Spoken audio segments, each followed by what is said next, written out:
Hello. Hello, hello, hello. Hope that's clear. And light is bright.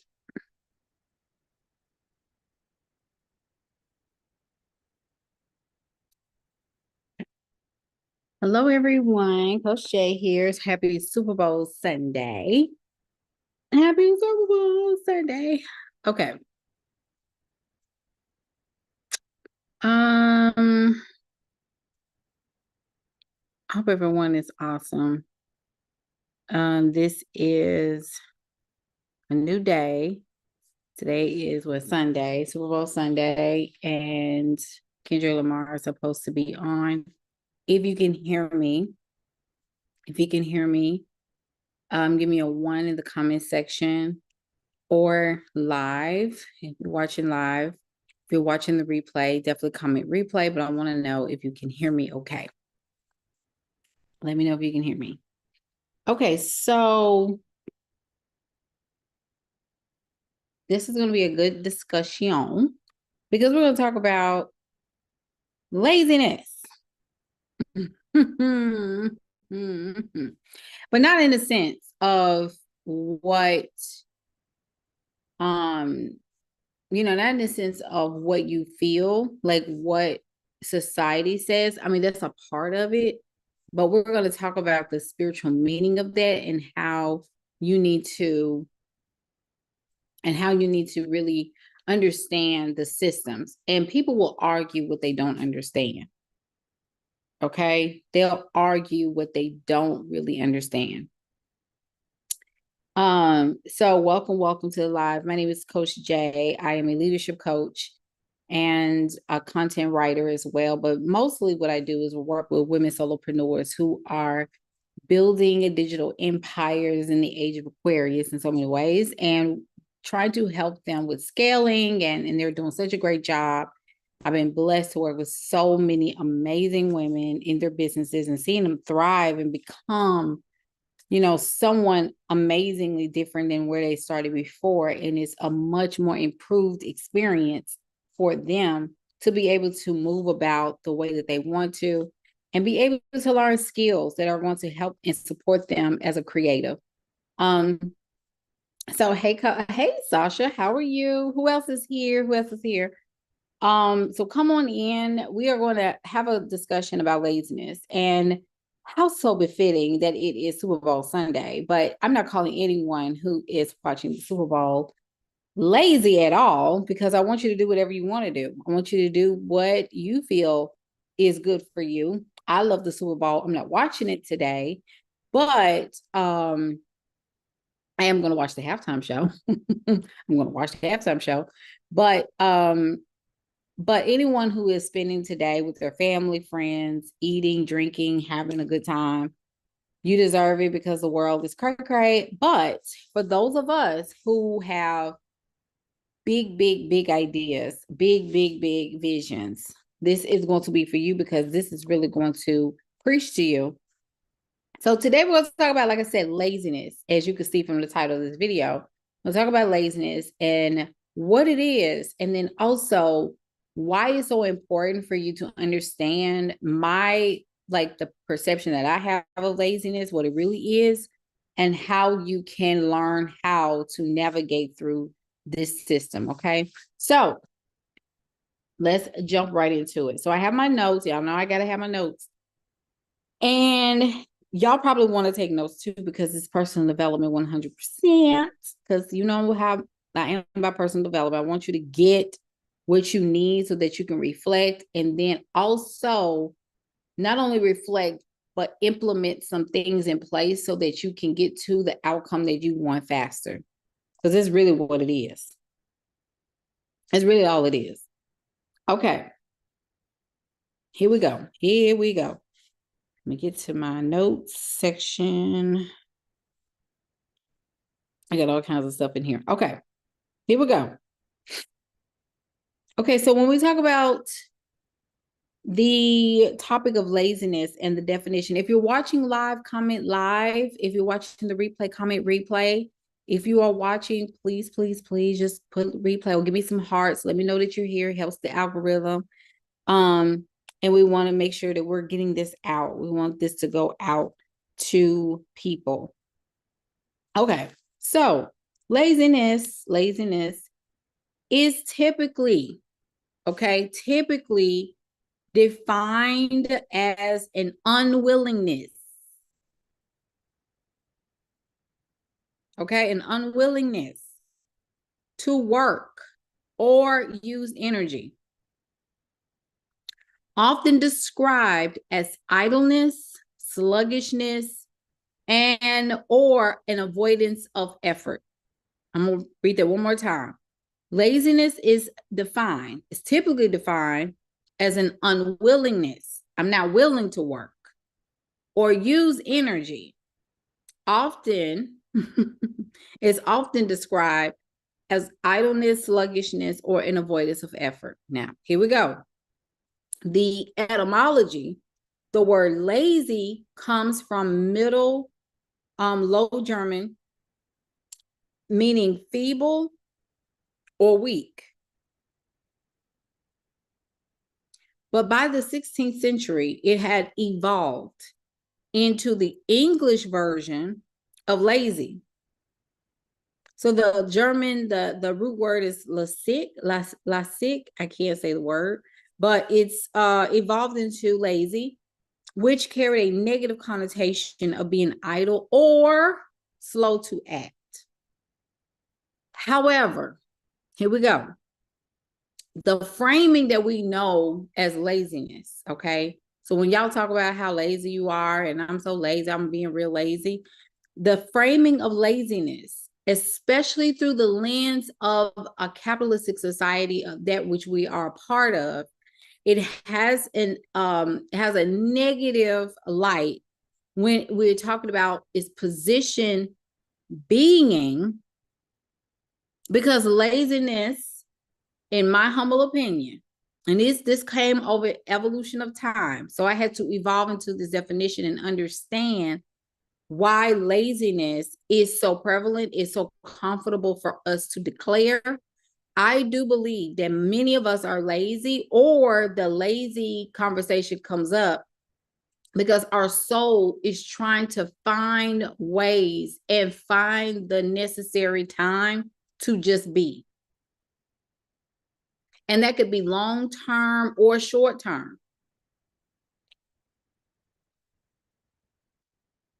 Laziness is your soul wanting to just be. Now, here we go. Let me go ahead and, I don't know if y'all ready for this part. And if you ready for really what I'm trying to say, you put yes in the comments. Put yes in the comments. I know y'all want to know, like, okay, coach, what you really think it is? What do you really, now I just said what I feel like the definition is, but the way that we express it.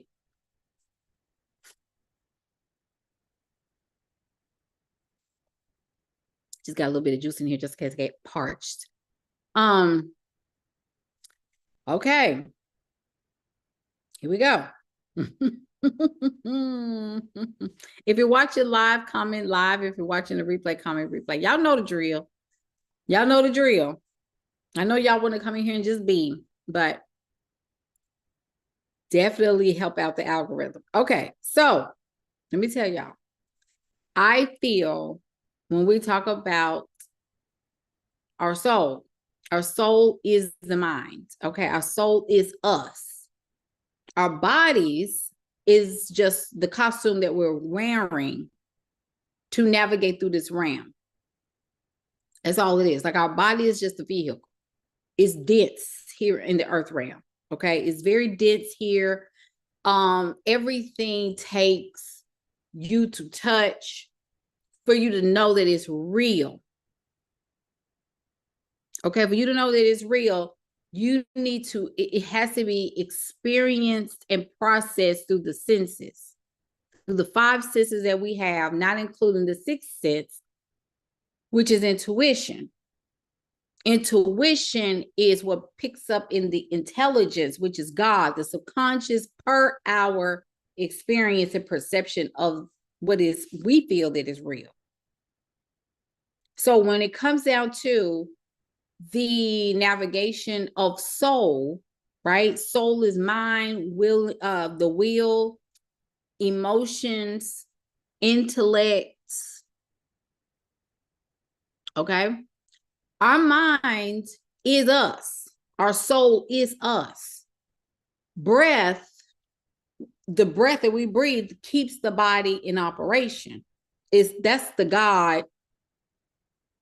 And you become a what? Living soul. I do believe that. Okay. But I do believe our soul came here to just experience. Catch what I'm about to say. And when I say experience, I'm talking about just having experience, which means that you came here to experience this planet for the abundance of that which it is. However, there was a catch. You got here.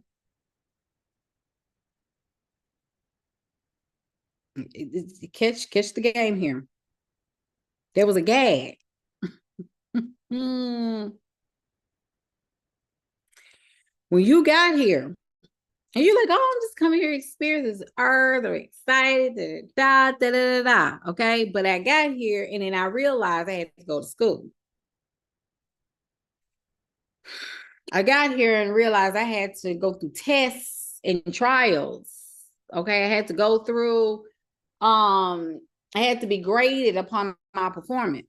I had to be programmed for the system. I have to be bamboozled to believe that, to keep me checked. You know, I had to go to church and get saved because I'm not capable of thinking for myself. So I had to realize that to be safe for myself, I had to take on a different way of thinking per the system's way of doing things so that I can stay in compliance. Because if I find out the truth early, I can rebel early. And we don't want you to rebel early in capitalism, because that means that they have to find a way to pay for you to be here. Okay. So what does experience mean? When we talk about experience means the accumulation of observation, practice, and participation. So I came here to perceive and just be in awareness. I came here to observe. I came here to practice energetic manipulation. I came here to be a superpower. Okay, this is what I came here for. But before you can do all those things, guess what you have to do? You have to go to school first. You have to learn how to take care of yourself, because right here in this realm, it takes money to live. What is money? Oh my gosh, money is the form of exchange. This is how we pay for things.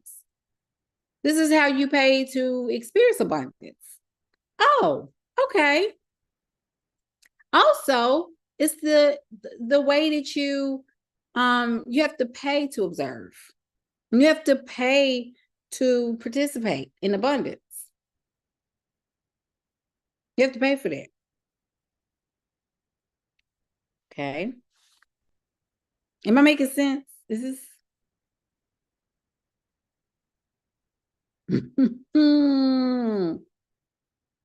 See, what you thought is that you were going to come here and, find your purpose. No, your purpose was just to be. This is why there's retirement. Retirement is you paying your dues and you get to be more. But you have to pay to play here. And that's why you see, guys with the cars and the old men with, the Ferraris, and the old women being able to travel and do all the things. But they have to pay for that. Being is the active state of existence, presence, and awareness. Y'all quiet on me today. Wake up. It's the active existence, presence, and awareness. It is different from doing, because it's not about effort. You didn't come here to push through effort. You didn't come here to, you didn't come here for all that. You're like, wait a minute, what? I'm being duped. But see, you didn't know all these things because you were under the covering of what was instructed of you. You had to suppress your purpose and suppress your ability to just exist. This is why sometimes when parents have children and they have parents, I'm saying they have children and grow up and their children just want to be, they're like, no, you need to go get a job. You got to contribute around here. That's when they first start understanding that children, now we got to do chores. We have to clean up. You can't be living here and your room look like this. You can't be living here and you leaving dishes in the sink. That's our first understanding of doing. So being is suppressed because now you're seen as a lazy person.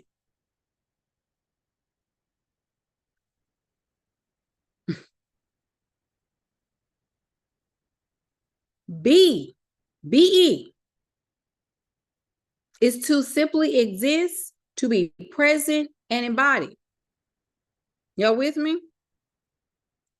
Ing on the end of being it's ongoing, it's continuous, it's evergreen. So I should be in my being and existing and just in observation mode and just embodying the presence of my essence permanently on an ongoing basis. A state of presence in motion over time. So motion is how we are existing over time. So Jay, what does that have to do with anything? What are you saying? What I'm saying is that when we are in the capitalism, it's a system of labor. Y'all here? Am I freezing? You gotta let me know. It's when we're in capitalism, it is expected of you to contribute.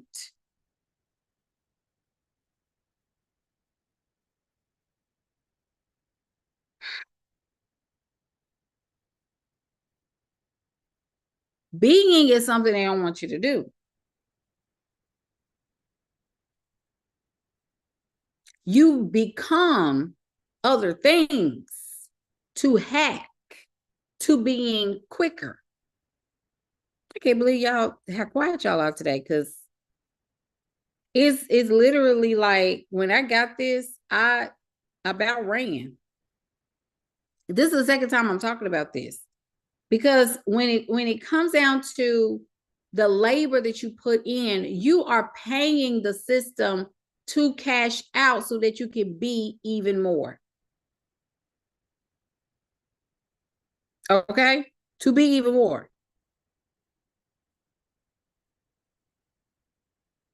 So it could be an insult to you when someone calls you lazy. But to them, you're resisting to forced progress. I mean, I'm sorry, when you're seen as lazy, is little for you to understand that you are resisting forced productivity and forced labor, forced effort. Because the system rewards labor and presence. Presence in and as you labor. We appreciate you being here, but what are you doing? This is why, like, when you go to a party or something and it's family, and everybody chipped in except for you. Everybody brought a dish but you. And you're just there to what? Experience? You're here to just laugh and be and have a good time. And everybody's looking at you from side eye and say, girl, what did she bring? Everybody else cooked. Everybody else brought a dish. Super Bowl parties going on. And it's going to be some houses where everybody chipped in.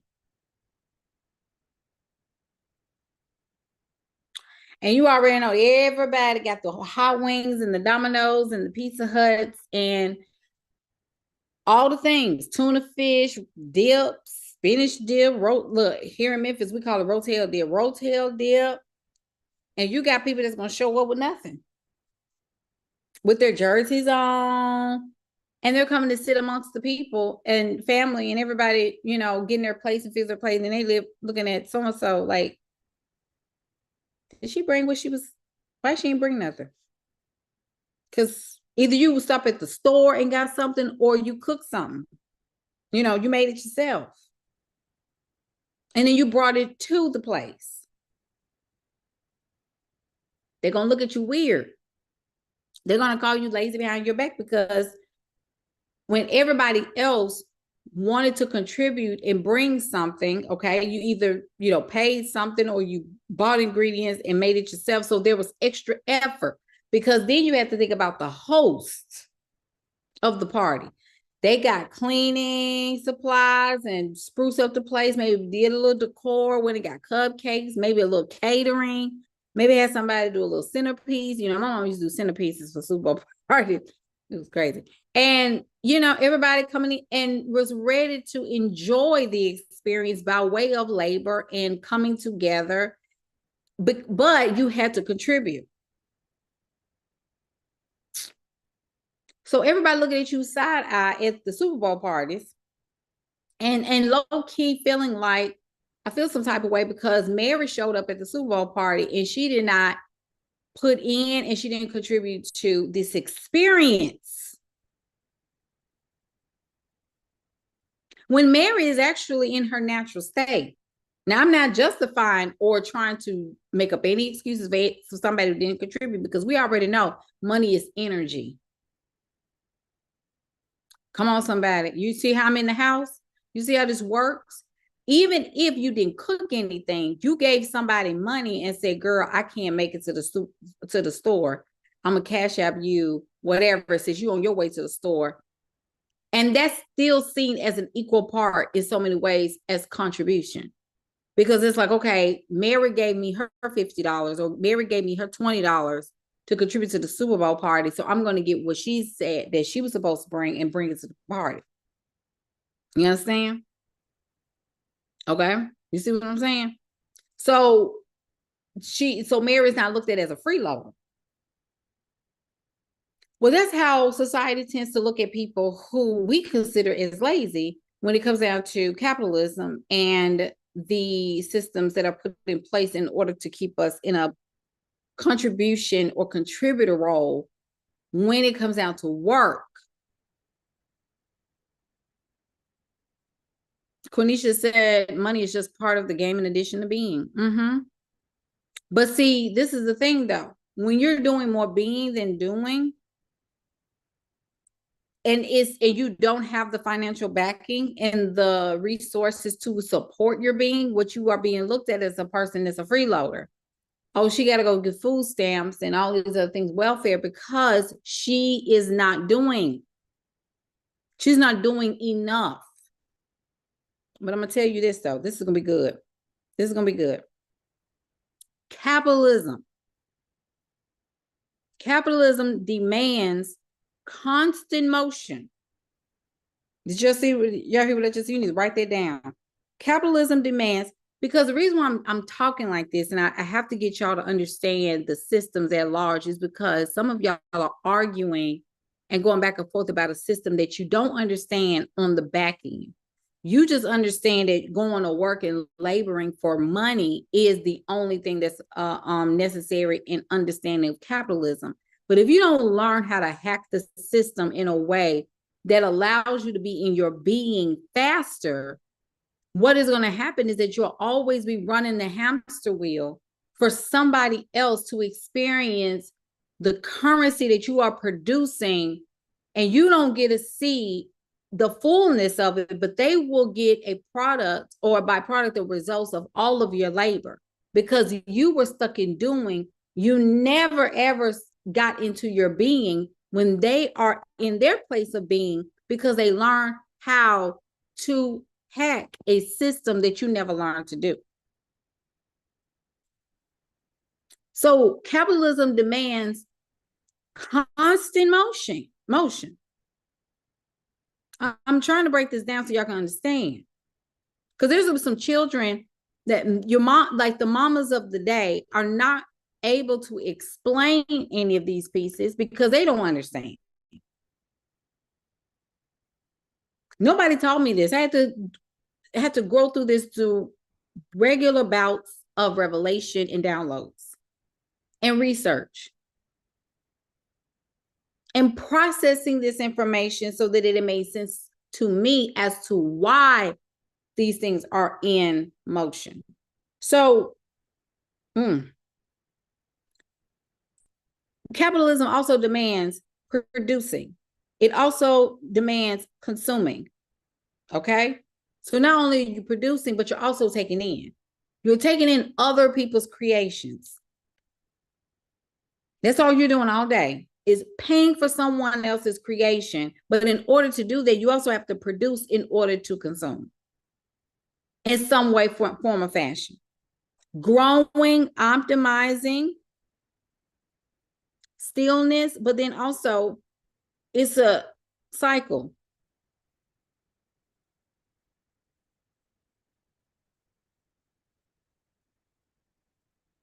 You're looked at as unproductive when there is no being involved.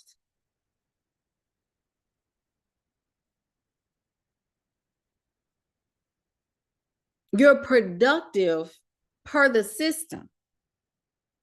But in the spirit realm, you're losing the battle with trying to navigate the energetic frequencies and to manipulate the energy so that you can get what you want.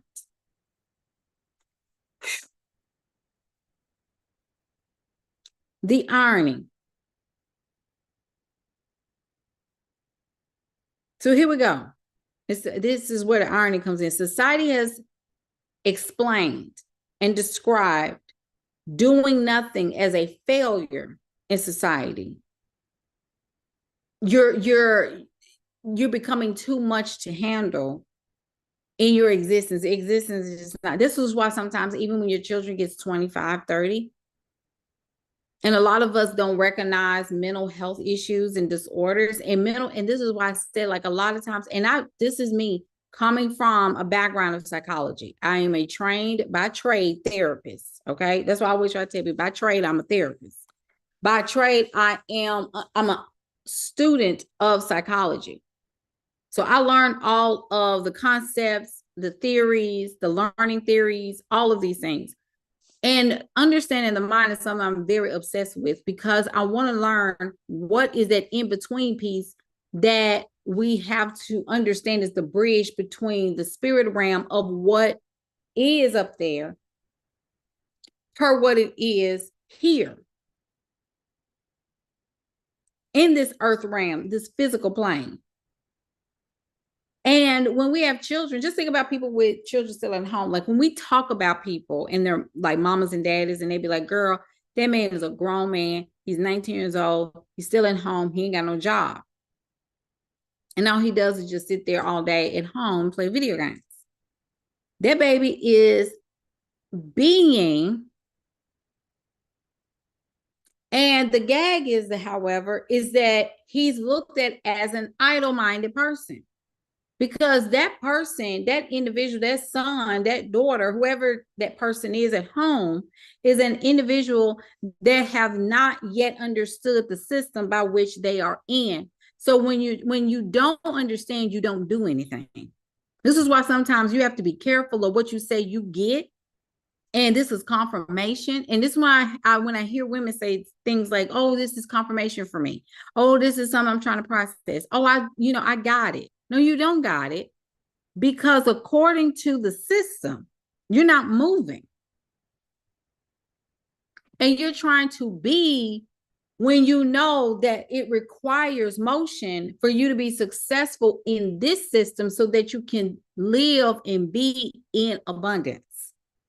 You're trying to do the experiences and observations and the existence and essence too early. Amen, somebody. So, Jay, what are you trying to tell you? First of all, listen to what I'm saying. Because you really ain't being. Nobody is being right now. No matter if you are an entrepreneur, a professional, nobody is being.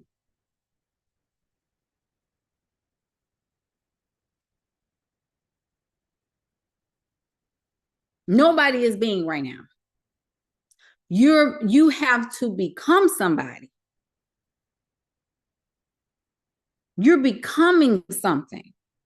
Who you are in real life when no one is watching, when you ain't got your hair on, or when you ain't got your lashes on, or when you ain't got your makeup on, or you ain't got your bra on, and you just in your bed just chilling.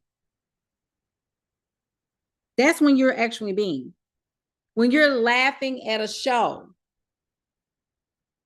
when you're on vacation and swimming in the oceans, when you're eating fruit, on a tropical island or whatever, that's you in your being. You're actually being at that point when you don't have to cosplay something else, when you don't have to play a character. You're in your raw state when you are in observation and experience. But then this is the thing, there are limits to your being. You can't be for a very long time, because if you sit in your being too long, you're going to loop out of the system and you're going to go into poverty, where you're going to be stuck in your being with no resources to enjoy yourself.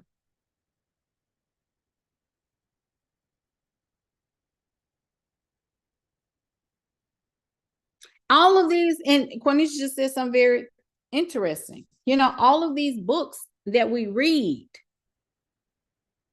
all of these conversations and learning and trying to manifest things and all this stuff, even going to the casinos and trying to get a lottery ticket, and then everybody's trying to hack what is the fastest way to get to my being. That's good right there.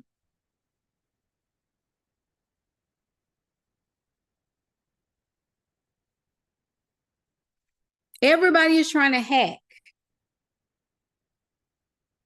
I got to run ads. Listen to, okay, that was a download right there. Y'all see my nail had popped off, and yeah, that's what I got going. I was supposed to go to the nail shop today, but this happened. So when we are, this is something I need y'all to hold in your belly. Everybody is trying to figure out what is the fastest way I can get to my being in this lifetime. What's the cheat code? So a lot of us did not have parents that we could have hacked into to get to being faster. A lot of our parents operated at a negative net.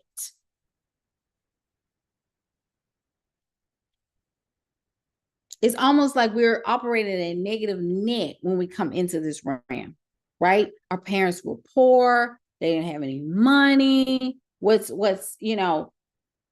Nobody had money to put us through school faster. Nobody put us in private school. We had to look for the hack. What's the quickest way for me to sit in my being and not feel off? Because I'm gonna tell you this too. This is why mental illness and unproductivity and loneliness and depression and anxiety is a thing, because anxiety, you're creating stories of the future that hasn't happened, and it's a series of worst case scenarios over and over and over again. Depression is you sitting in the past and being resentful of all of your past choices and the things that you've done that you regret, over and like you're living the past over and over and over again, right? You can't ever sit in the present and appreciate the present of being alone, which is why they say loneliness is very, very, it deteriorates the body, because loneliness brings up shame. It brings up guilt, which is the lowest vibration or the lowest frequency that a person can experience. And it also brings on stress, and your cortisol levels go all over the place. And then you start to gain weight. You start to eat your emotions rather than process your emotions. And so you're always in a state of panic.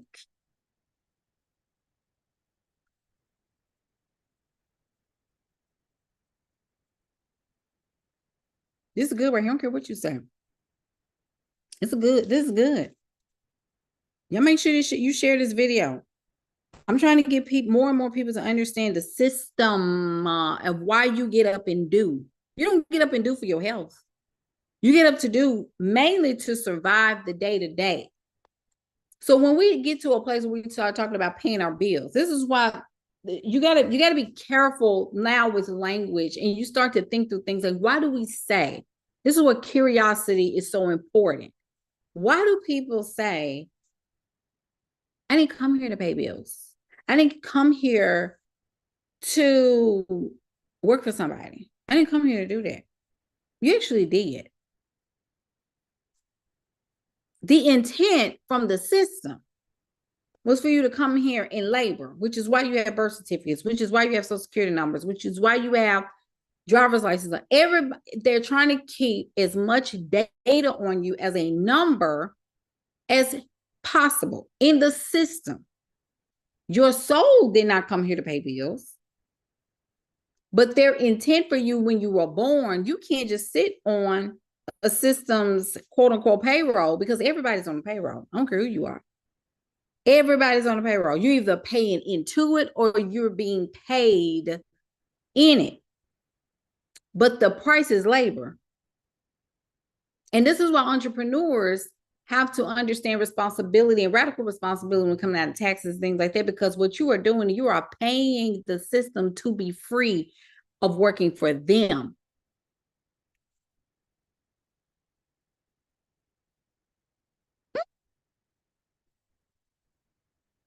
You're paying the system to stay free.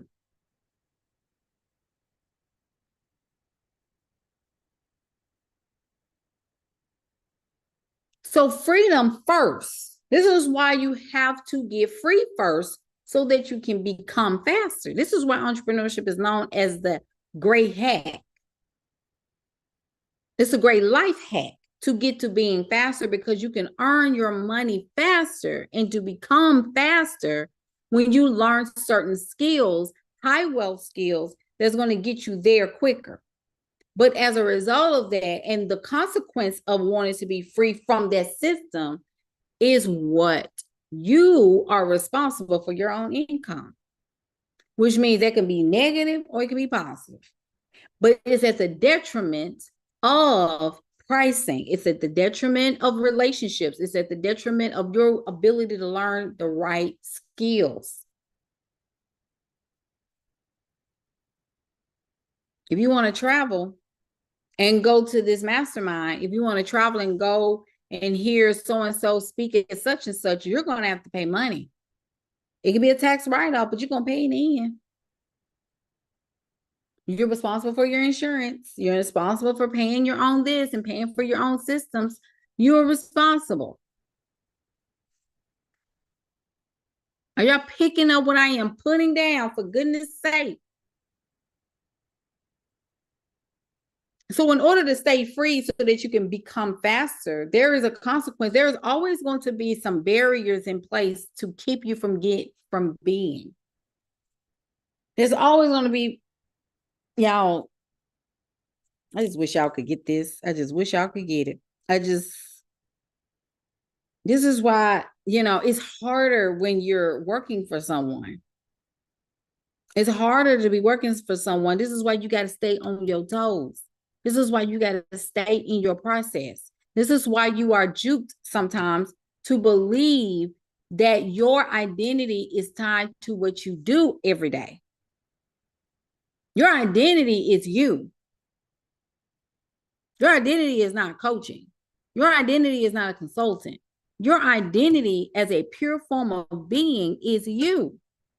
But in order to be more you in a realm that you are required to be somebody else and to become somebody else and to do other things, is you have got to put the pedal to the metal for you to operate in your being, but it's going to come at a cost. You got to pay to do that. You got to pay to be.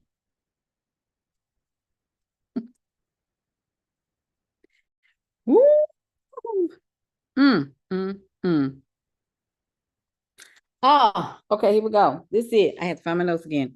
What is the irony? I can't believe y'all. Society is coded doing nothing as a failure rather than a necessity. Here we go. So, what is the irony of that?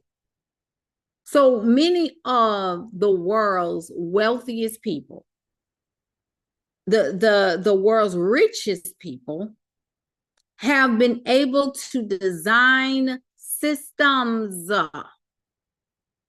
to earn money passively so they can afford to be.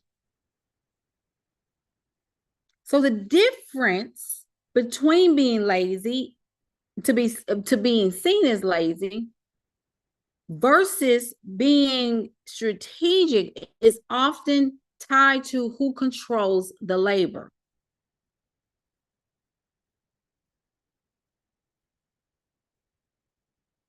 I'm about to mess y'all up in this next part. I want you to hold on to your lace fronts, your braids, your wigs, whatever you got on, baby, because this is it. Here we go. When I got this revelation and when this download came through, I'm telling you, I had to get up and walk around out of my bed when I was journaling this morning because this was it. Reframing laziness.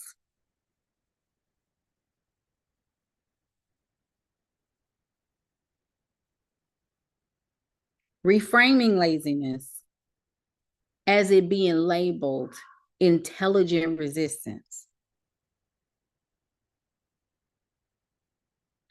A lot of people that are lazy are in intelligent resistance. I'm going to tell you why they came up. Because a lot of these people got the code, they just didn't understand the system that they're in, the system they're trying to hack their way of pockets of being without paying into it, without laboring for the ability to just be, because they're deserving already. They don't even know.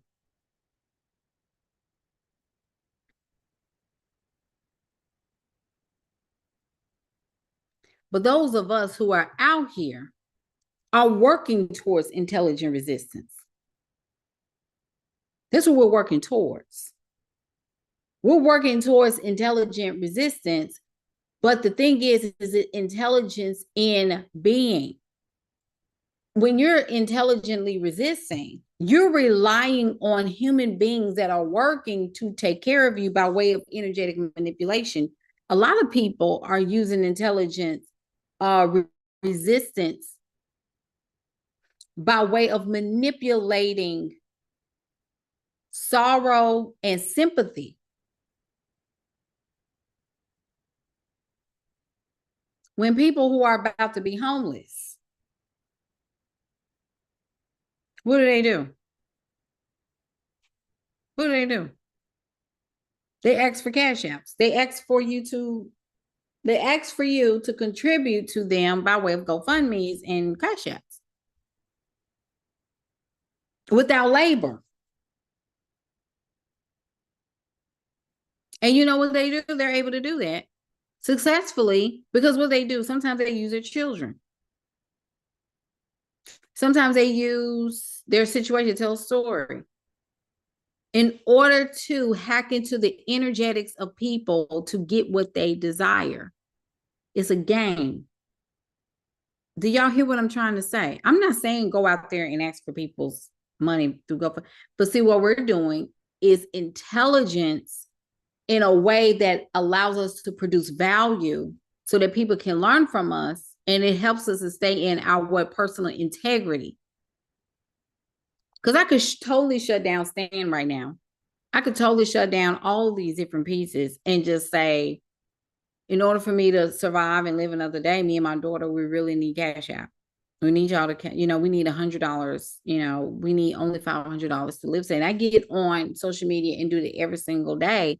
That is the resistance to produce effort and value in the world, which is why we also tie to purpose.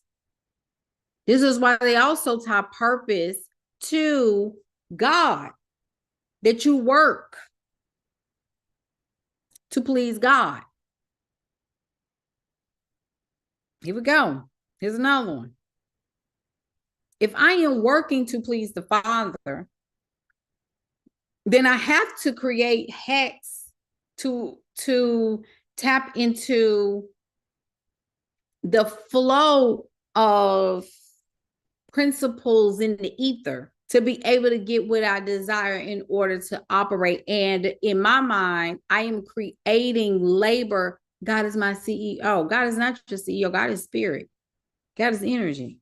What are you talking about? God's not your CEO. You are the CEO of your company. What you are doing is getting information from the spirit realm. That's all you're doing. That's really what it is. You're asking for information.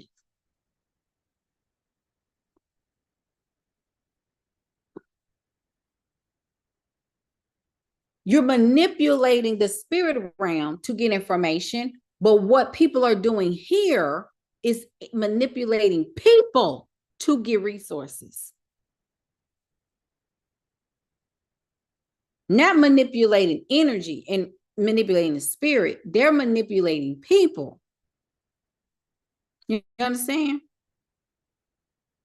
You have two ways of looking at this thing. How can I manipulate people to take care of my needs according to their riches and glory, as opposed to getting information from the spirit realm where I can get information from a source, from the source of my supply, so that I can get information, and in turn, the spirit realm works for me, where it can intelligently go and intuitively drop messages and information and give me information in order to thrive. I hope I didn't confuse y'all right there. Telling you, this is some deep stuff. Just deep stuff.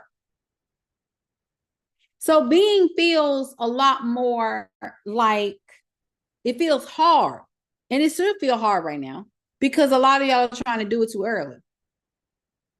If you say that you want to retire at the age of 50 or 35 or 40 or whatever, then what you have to do is different than the average person that wants to retire at 70.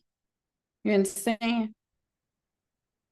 Because see, what it is that a lot of us do have many of us who are entrepreneurs full time, you actually get a chance to create these rivers. Like, you need to be working on additional streams of income and learn how to passively do that over time.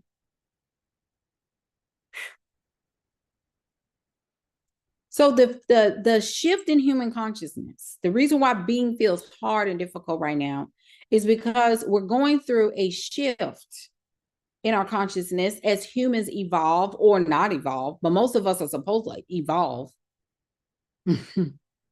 Human consciousness and in economic structures. So economic and structures are shifting, and it's a massive awakening of what is, and we're coming into an awareness that now we have time to do more soul searching and evolutionary thinking to understand the system so that we can learn what's coming up and be ready for that. Because I'm going to tell you this, just like Hood Healer said one time, she said, sometimes you can be so into preparing for an apocalypse when really you should be like preparing for the new earth, which is coming after all of this. What does that mean? What it means is that the next 5 to 6 years in this time period, we're going through a shift where things are coming down to be built back up. And a lot of people ain't going to make it to 2030. A lot of people just ain't going to make it. I am determined. I've already put the intent out there that I'm going to see it. I'm going to see the other side of this. Because human beings are living longer. Look at Angela Bassett. Look at the Gabrielle Unions of the world. Look at the Sanaa Lathans and the Nia Longs. Look at these women like Jennifer Aniston and J-Lo. You know, even though J-Lo is cuckoo for Cocoa Puffs, look at all these women that have taken care of their bodies and gave a new understanding of what 50, 60, and 70. Look at Janet Jackson. These women are giving you the game and the blueprint. I mean, yes, you're probably saying in your mind, but Jay, they have surgeries and Botox and it doesn't matter. What I'm trying to tell you is that everybody's trying to hack a system in order to be and live longer, doing whatever it takes to experience that. But we are living longer when in the 10s and 20s and even 1800s, the lifespan of an average human was, probably 40 to 50 years old, if that. I'm being generous saying those numbers because I believe it was younger than that. So with all these economic structures happening, there's the era of AI and automation, right? So AI is the fourth, and we're going into the fifth industrial revolution very soon. We're in the fourth now. So it's redefining almost wealth as energy and looking at wealth as access and choice. Wealth is also your ability to be longer. It's harder for us to be also because a lot of us have access to more data. We have access to more content. We have access to more distractions. We have access to more information and insight and opinions and perspectives about different people, things. And we are in avoidance of thinking and strategically planning for ways on how to be faster. So what is happening is that the more distractions that they bring your way, it is really to keep you out of being and keeping you in the spirit of labor, because those up there want to keep it very slim. So the more people that they have in those spaces of laboring, you're always in doing and you're never becoming. And if you don't understand this part, this is where a lot of y'all are going to miss the boat, because a lot of you are only focused on avoidance, and I want to practice self-care. There's nothing wrong with self-care. I want you to care for yourself. I really do. I want you to take care of yourself and recharge as necessary. But many of you need to realize that these times are going to call for you to be more reflective and being more strategic in the way you use time. Because if you're not using time to improve your life so that you can get closer and closer to being, you're going to miss the boat. Phoenicia said, please, y'all read Fifth Agreement. Please read the Fifth Agreement.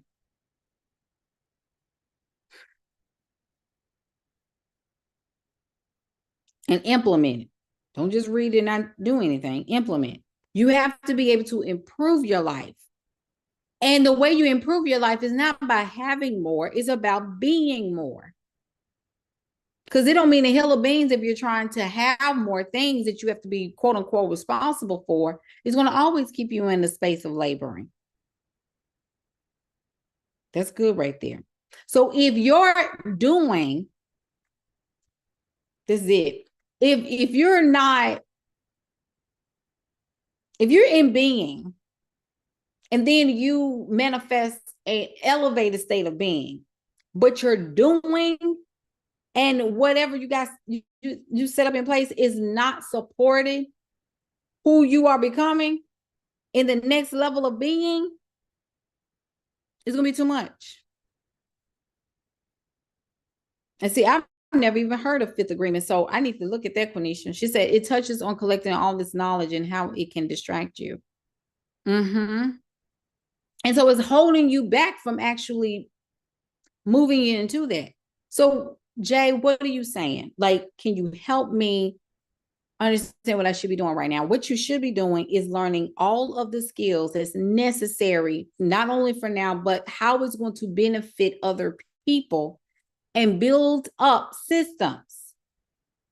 Look at the wealthy. Instead of talking about them and demonizing them, study them.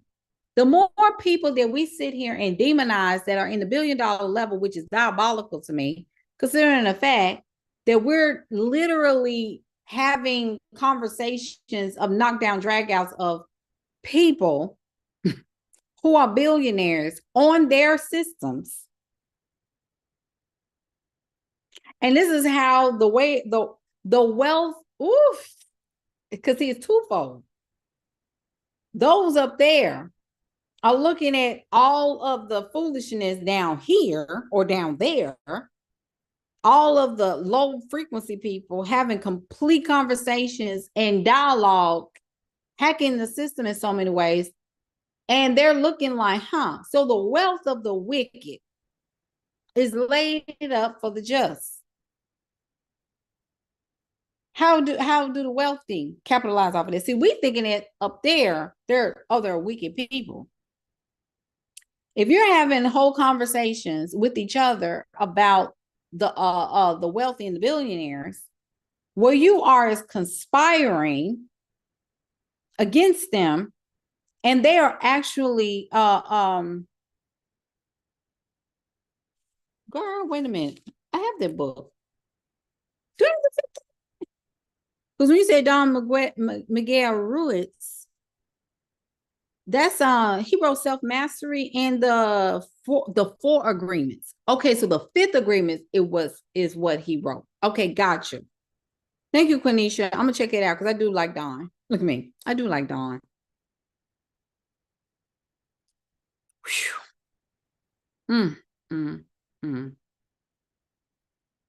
And sometimes you have to be before you be.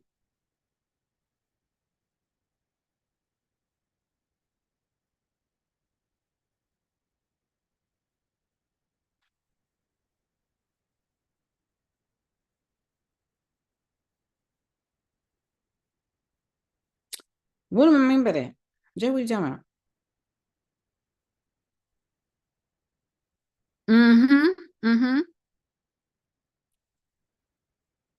How can you be before you be?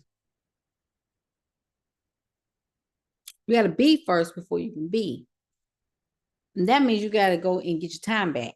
First thing you got to do is buy time. If you're trading your time for money, you're going to never be able to be. Okay. You're going to always labor with your physical body. This is why if you use your hands a lot for your job, then it's contingent upon somebody showing up for you to get your money. If you have to be there and report somewhere so that you can get paid, that's first violation of trying to be. You got to hurry and get your time back. Okay, here we go.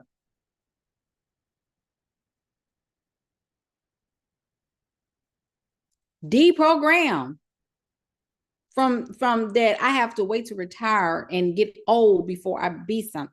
My friend said this, I told my friend the other day, I said, I can't wait. I said, because what I have done is put in place me long-term care insurance, right? So I don't want, like, we have it in our mind that our children are supposed to take care of us. In the West, that's a great idea, right? I know in the East, this is what they do, like in China and, some of these other places, North, South Korea, whatever. They believe in children taking care of the elderly because life is slower. In Europe, in some places in Europe, it's the same. The traditions are to take care of their parents, right? They're elderly. Here in the States, it's very different. We're very selfish over here. We're very selfish people. So capitalism is the way that we pretty much, we have an ability to keep creating. However, when inflation and things like that happen, when costs go up, it's just greed taking over. That's all it is.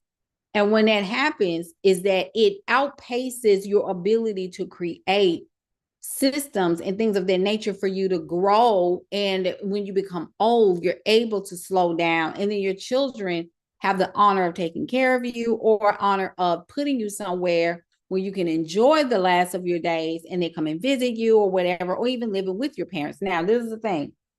Because of our society and because of how we have created things in our world, we have to start thinking about this. our children may not have time to take care of us. You see how the world is going right now? It's not the same. It's not the same. Our children are going to be living in a completely different reality than we are, simply because of all of these different economic systems that are restructuring. So I think it's worth understanding that your child could be, and likely will, have to have your business as a part of their employment. So what does that mean, parents? Especially if you're a parent, or you're going to be a parent, or you want to be a parent one day, you have to build your business up so that your children can actually work in it to make money. Because at some point you're going to want to sit down. But if you sit down and your children don't have skills,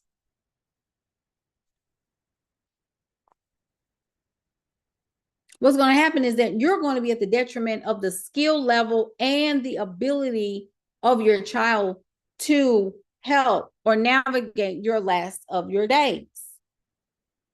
This is why you see a lot of baby boomers trying to become nicer to their children, and the ones who are still resentful towards the children do not understand how the system works until they are in that predicament.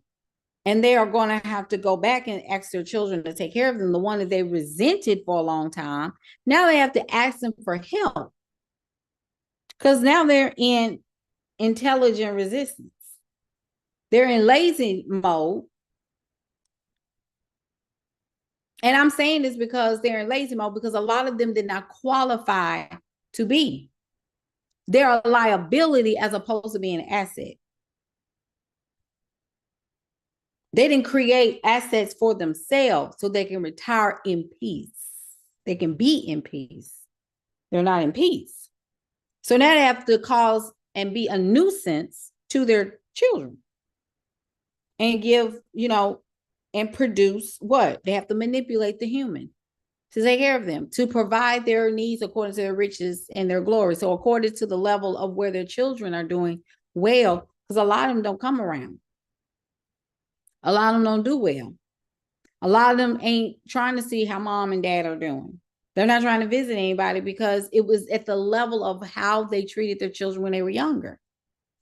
A lot of kids are going to be resentful of their parents because you didn't do anything for them. And they're going to treat you the same way that you treated them when they were trying to move in the ranks. So if you didn't instill in your children, don't expect your children to take care of you, because they will see you as, mama, we ain't got time to come back there and see you.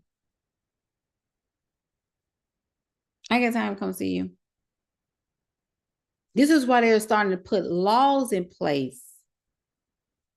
Please look this up. I forgot what they're called. Somebody, is it the familial laws? Let me look this up.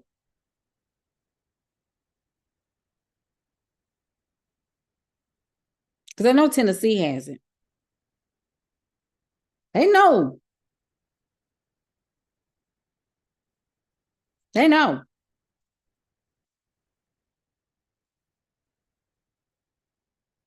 Familial laws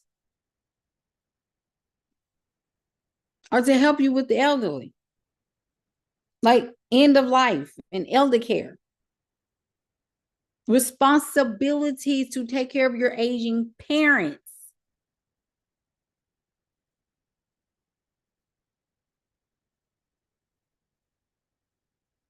They know what they're doing.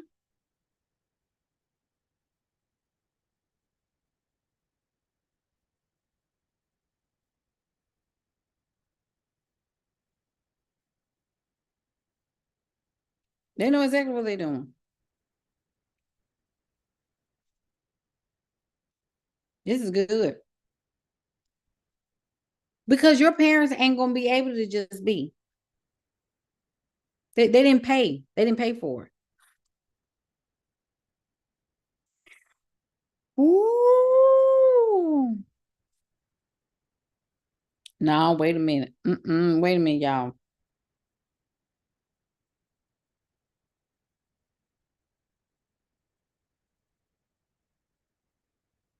Mm-mm.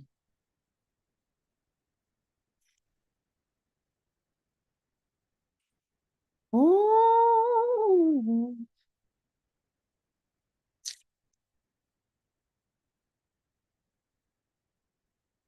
So when we talk about the elderly, these are the people that's supposed to be retired. Okay. These are the people that's supposed to be living in their last days in peace. We're in last days. No, you are, ma'am, sir, because you got more days behind you than you do in front of you.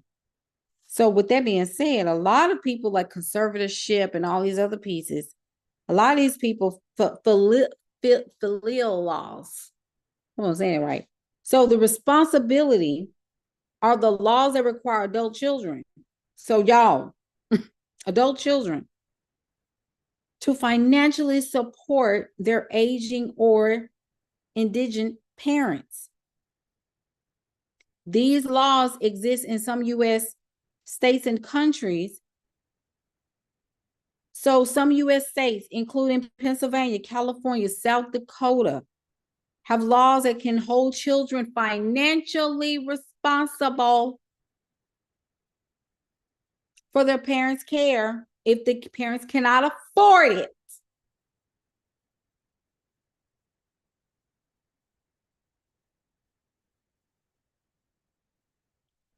You know why they hold children accountable? Because they know that these laws are put in place. They had to put these laws in place because they recognize that a lot of parents were neglectful and abusive to their children. So they still hold the children responsible for their abusers.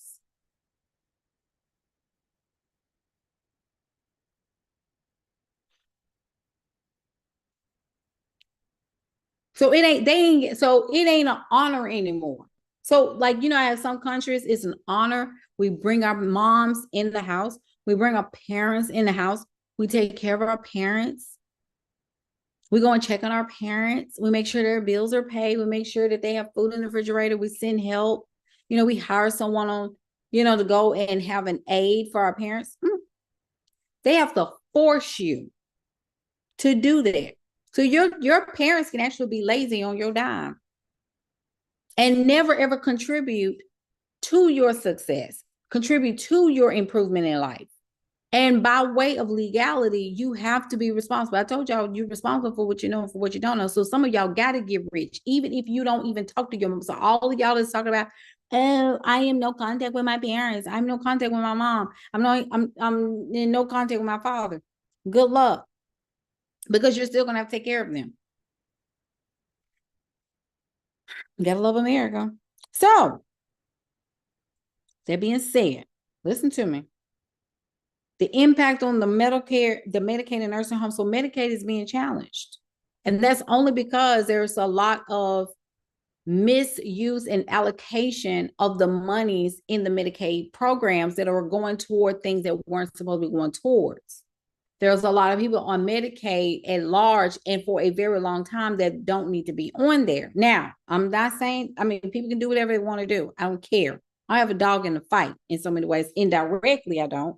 But it does come to a place where you're going to have to start sitting in yourself and start thinking about, like, okay, I have to get rich, because it's going to come to a place where even those who don't talk to their mamas, who don't talk to their parents, who don't talk to their fathers, you are still obligated and responsible by law to support and financially contribute to your parents, even though they never paid and invested in their own being.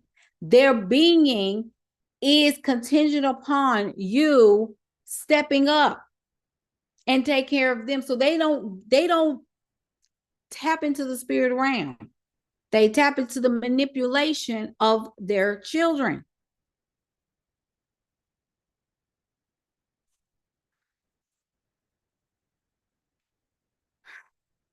You can go to prison for neglecting your parents.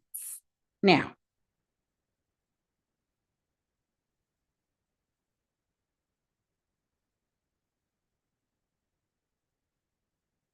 Kanisha said, I'm about to just go find my mom a financial advisor because we're in Pennsylvania. And Pennsylvania is one of those states. And I don't mind her moving in. And she's going to have to. Kanisha, she's going to have to. She's going to have to move in because what is the alternative? Because if she can't pay her rent, y'all, if your mom can't pay her rent, she lives by herself. She never got married. She never took care of herself. She never, blah, blah, blah. She's going to have to rely on her children. And by law, because they already knew. And look, this is even more of a rich person's problem, because guess what? If you don't have the money or the resources to invest in having someone to look after your parents, especially if they're narcissists and all this other stuff, they tend to abuse people verbally and spiritually and things like that. If all these things are coming up, guess what's going to happen? You're going to have to be the one to take the emotional brunt of all of this.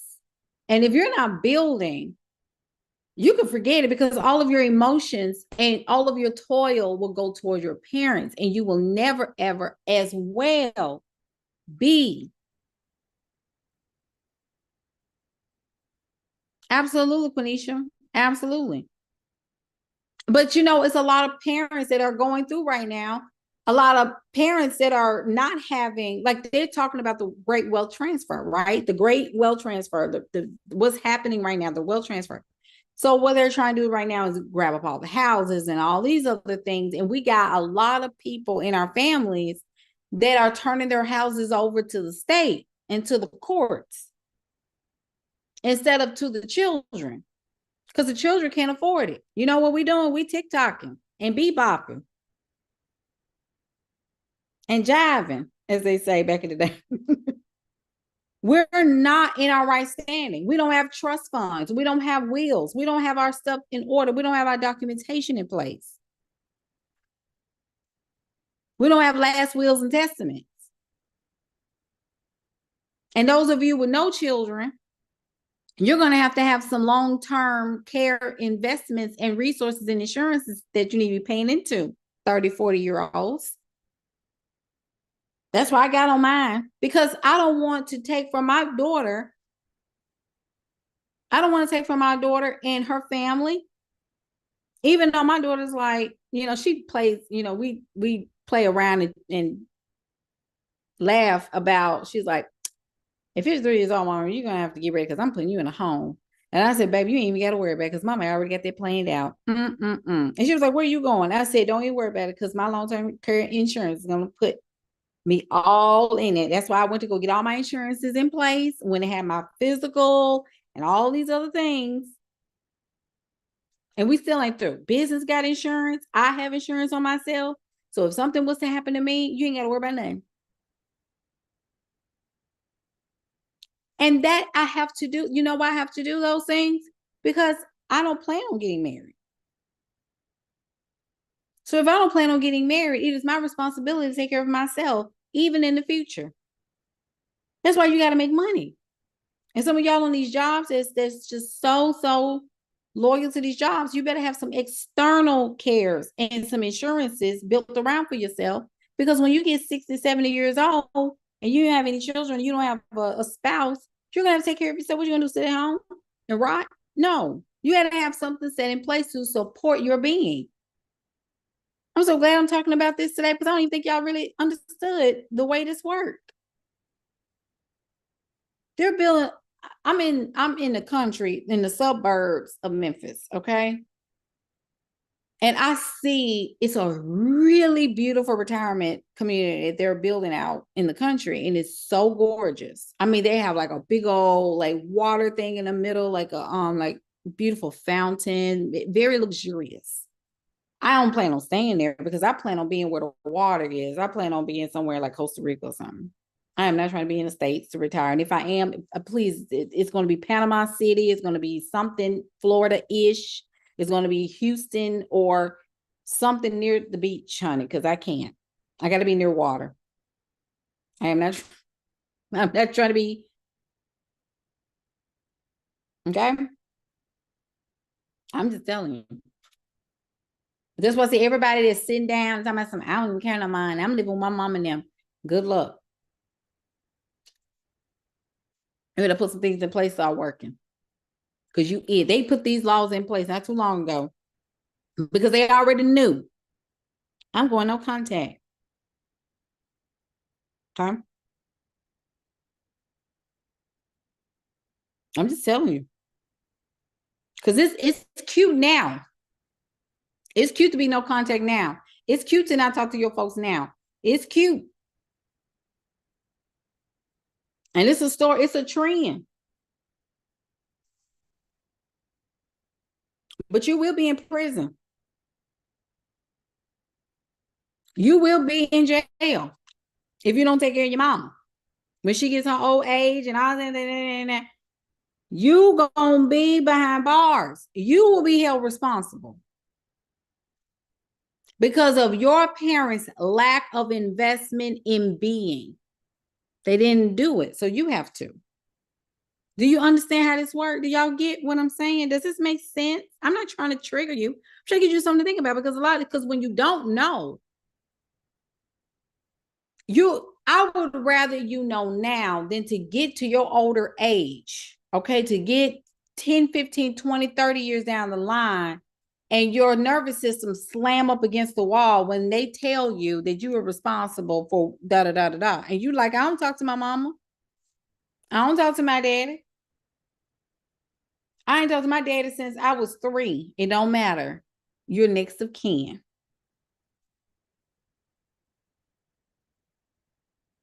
What are you talking about?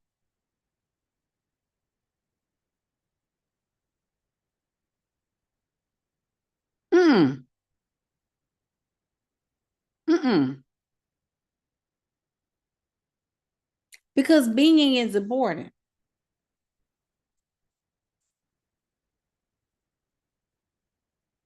Being is important for you to pursue.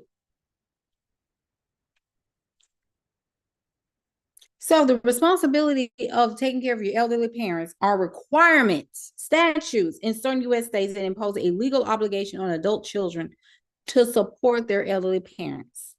These laws can require financial assistance for necessities such as housing. You see how these prices are, quote unquote, they're climbing up?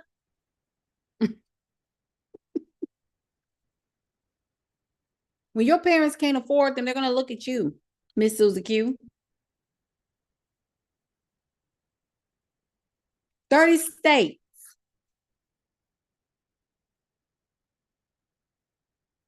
That's what I say. Y'all be like, I ain't seen my daddy since I was 12 years old. Baby, get ready. Because if your state is on this list, they don't care. I don't care what he did. I don't care if he yelled at you when you were 10 and abused you and all this kind of stuff. You are still responsible for him. Alaska, Arkansas, California, 30 states. Connecticut, Georgia, Delaware, Massachusetts, Mississippi. You already know the South is about taking up the whole list, baby. Mississippi, Montana, Nevada, New Hampshire, New Jersey, North Carolina, North Dakota,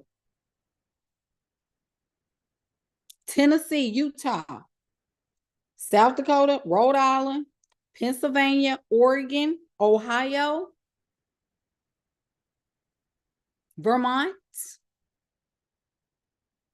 Virginia, and West Virginia, Kentucky, Indiana, okay, Illinois is not on here, Idaho.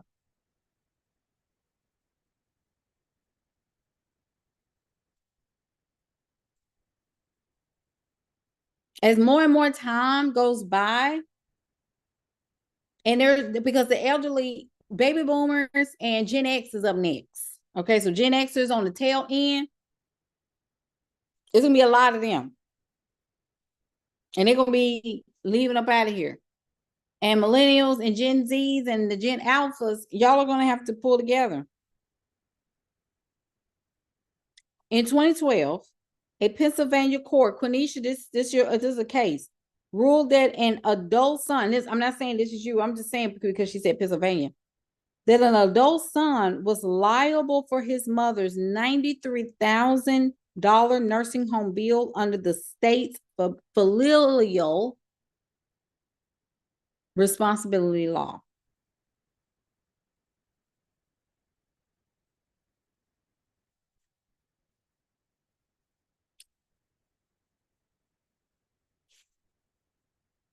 You ain't gonna look it up. Familial law states. Go look it up.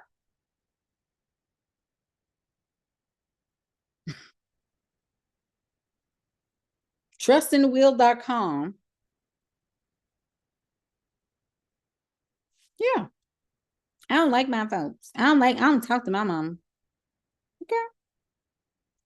You ain't paying for it. You're gonna be paying for it because you're supposed to have the money anyway.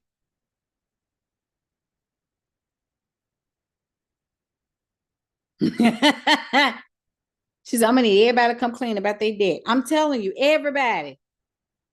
I had a meeting with my parents not too long ago. See, I'm the oldest. See, this is what I'm talking. This is why I have to.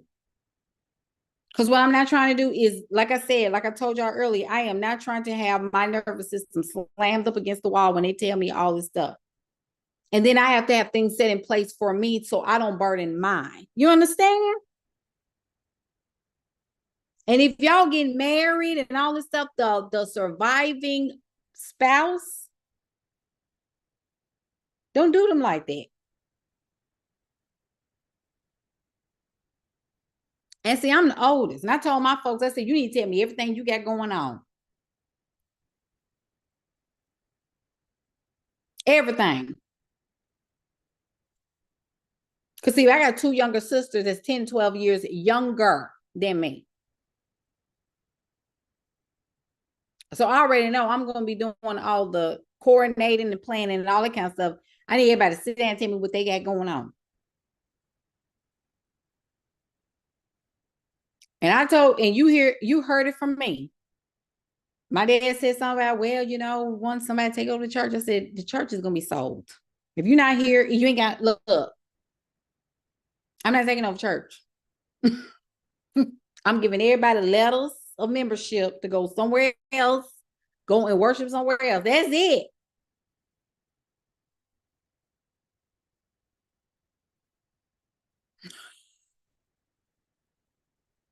Sharita said, we have two, and my husband is too, so we got to get up. That's what I'm saying.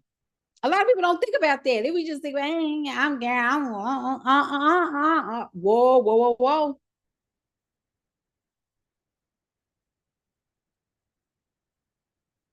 Baby, when I tell you, because some of these parents don't care. So when you have a group of folk that ain't sat down and looked at and paid into their being and invested into their ability to be, what happens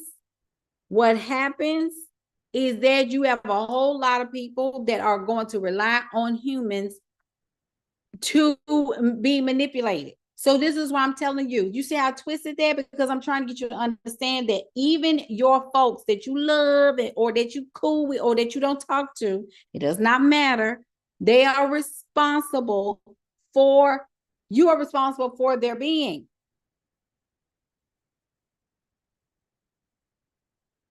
It ain't enough to say you don't talk to them no more.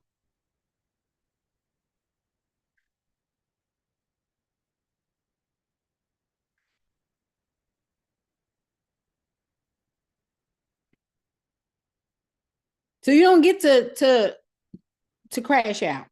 I mean, you can crash out if you want to, but you're still responsible. And you're also responsible for yourself. You can't rely on your children to do everything for you, especially with all these things going on now and all these things that is coming up the pipeline. You're going to have to put things in place to secure yourself by any means necessary. Sorry, that's just the way it is. And nobody cares about your feelings about that. You realize that, right? You can do bad for people and still, people can still do bad by you and you still got to take care of it.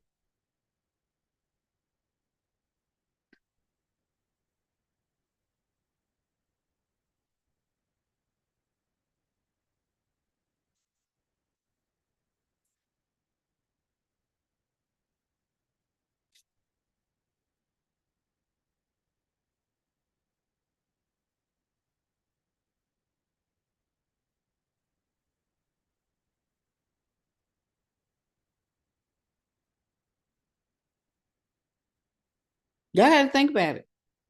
I don't know who Anonymous is. I like people that say their name. Yeah, I know they probably sweet as pie. But when you get on here in this chat, y'all better say who you are. I don't care if the comments ain't, comments when they bad. I don't even know who you are. Show yourself approved, baby. I'm sorry. I'm one of them. You got to understand where you are. You got to understand the system. You got to understand who you are and what system you're in. You got to pay to be. You got to pay to be. Hey, Letitia says the quality for me. Oh my God, you're so funny. It's just a blurred background on Zoom. That's all. Anyway, what I'm trying to tell you is I'm getting ready to close up because we got about an hour or so before the game starts. So as you said, you can't force a grown person to grow. My inner child is triggered. Mm-hmm. But you know now. But you know now, because I'm gonna tell you this: some people that are stuck in their inner child. I'm not saying to you to question. I'm not saying it. You just said your inner child is triggered. But the thing is, you can be triggered as an adult too.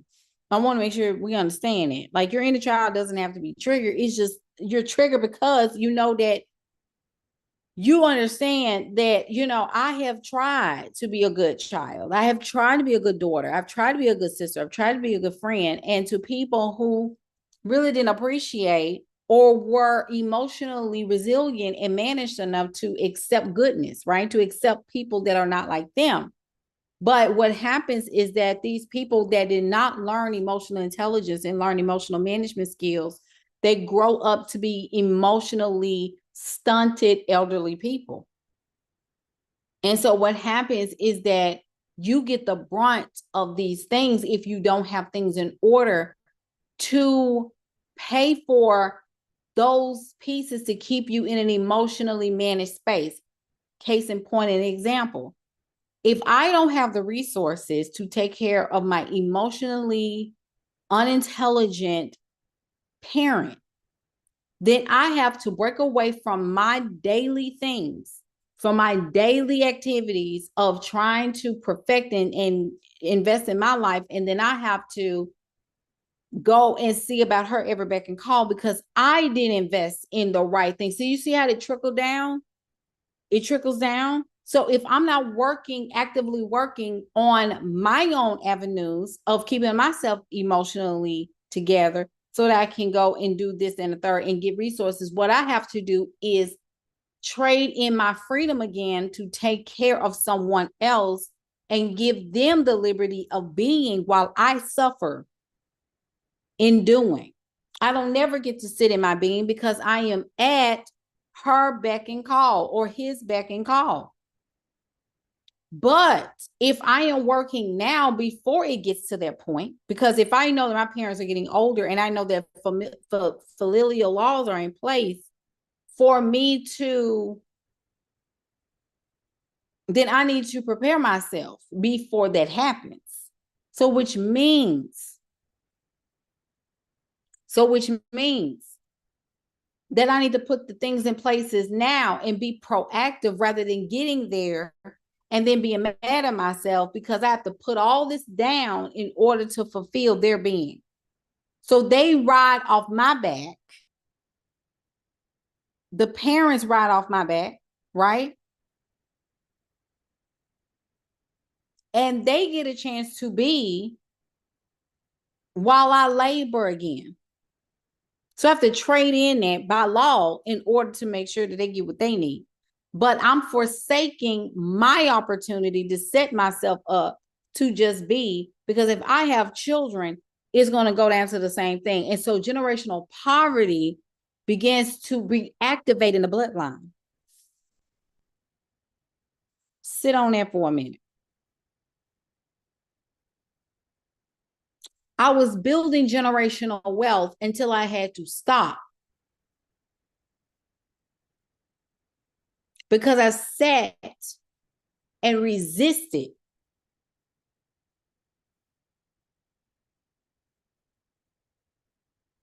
because I was trying to be too early. Because see, I can get to a place where I can be and still have resources to take care and fulfill my obligations to my parents, to my elderly parents that may not have had the resources to be. So they get to be, and I get to be, because I have the resources set in place to support those things. And I'm not forsaking the responsibility of making sure that my child or children, if I had children, to take care of me as well. So what do you have to do now? You have to redeem the time. Now, I don't know what that looks like for you, because I'm not in your family. But if you're the oldest, or if you are the only, or you're the only sensible child, right, in the family in so many ways, or whatever, you're going to have to take a hard look in the mirror and say, listen, I don't, and then even to the point where if there is resentment still towards your parents, you have so many resources and money set in place that you really don't even have to like largely interact with them. You can just say, it's just a financial conversation we're having. So you can still protect your emotions and still do what you're supposed to do without having all these extra conversations with these people. You understand? You can have a controlled, emotionally regulated conversation, especially even if they get erratic. You can sit in place and say, okay, well, we're going to get you a nursing assistant to come to the house and sit with you. Or we're going to put you in a PRN, elderly care home, and let someone, we're going to put you in a facility or in a elder care home or some type of home health center where you're able to get 24/7 care, and we pay for it. A lot of people don't know how to hack into this system. There's a system that you got to hack into to make sure that you fulfill your obligations, especially if you and your parents don't get along. But you got to pay for that. So you can sit in your life and enjoy your life.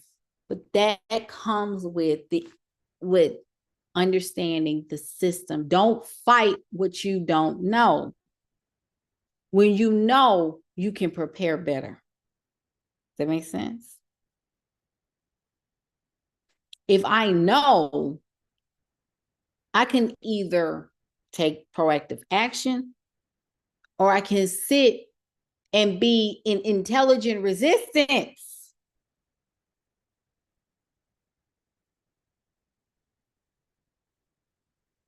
And at that point,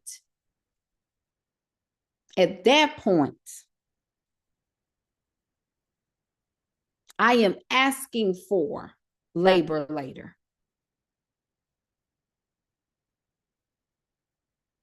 Intelligent resistance is knowing the system and still rebelling. I should have said that earlier. You know where you at. You know how things work, and you still don't care.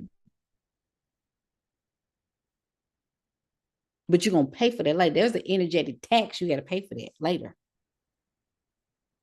There are energetic payments that you have to cough up later, because you didn't do the intelligence work now.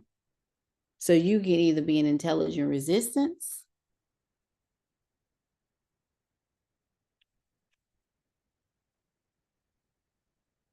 or you can use your intelligence to improve your life, increase your resources, increase your financial stamina, increase your financial net worth so that you can live better later. And living better later means to permanently exist in your being. And you're not swayed and taking off your rocker. Okay? I hope you enjoyed. I hope you enjoyed this live. I hope you enjoyed this conversation. But I just need y'all to start thinking about, like, you don't want to pay the energetic tax. You don't want to do that. Don't do that to yourself. Don't do that to yourself. Okay? All right. You may need to come back to this live tomorrow to process everything I said because it was a lot. And you need to get a plan and strategy plan.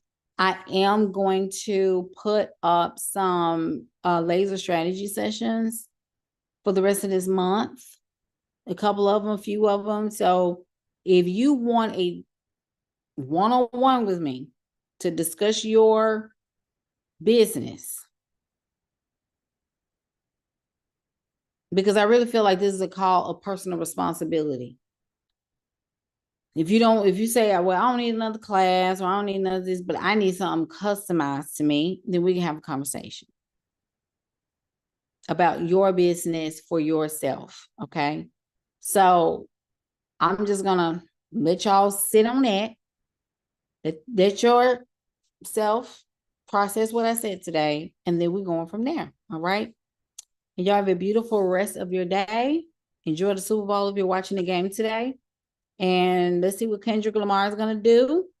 Okay. I think SZA's supposed to be on there too. I think that's her name because I don't, that's Matt. Look, that's Matt in the folk.